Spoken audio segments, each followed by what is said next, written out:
সবগুলোকে আমি লেখাপড়া শিখিয়ে দিয়েছি। যে আমি জানি যে আপনারা যে ঘরে দেখছেন, যে বিল্ডিং ওনাকে ওনার লাখ টাকা খরচ হয়েছে, ওনার ছেলে খায়রুল আলম সৃষ্টি করেছেন। ওনার সামনে যে বাড়ি দেওয়ার হয়েছিল, উনি সারা রাত ওয়াজ করতেন, আসার আগে আগে টাকাগুলো মানুষকে দিয়ে ফেলতেন।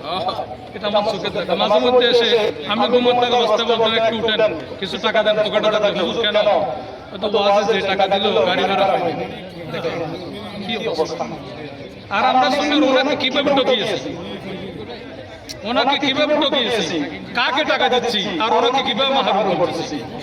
তাহলে উনি এইভাবে এরপরেও কোন জায়গায় উনি আজকে ফেসবুকে আপনারা দেখেন গোটা বাংলাদেশ থেকে ওনার প্রতি সেলুট আসতেছে যে একজন সুন্নি মহান অভিভাবক আজকে সুন্নিরা হারিয়ে ফেলছে। ঠিক কিনা?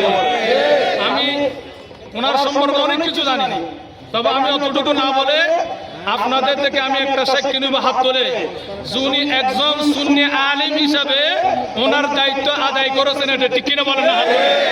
আল্লাহ তুমি সাক্ষী থাকো, ঠিক কিনা? আরে দুর্বল ঠিক কিনা? আল্লাহ ওনাকে জান্নাতের উচ্চ মাকাম দান করুন। সচ্চালের বিদায়ী সুন্নি জামাতের জন্য নিয়ামত উসমা ফরি করে দিন। আজকে আমরা বারে বারে এতিম হয়ে যাচ্ছি, আজকে অভিভাবক খারাপ হয়ে যাচ্ছি। আজকে অনেক আলেম আমরা পাবো, হয়তো রুহুল আমিন সাহেবকার রাস্তাঘাটে ওনাকে আর দেখা হবে না। যে মিষ্টি সুরে কথা বলার আলেম আর হয়তো পাওয়া যাবে না।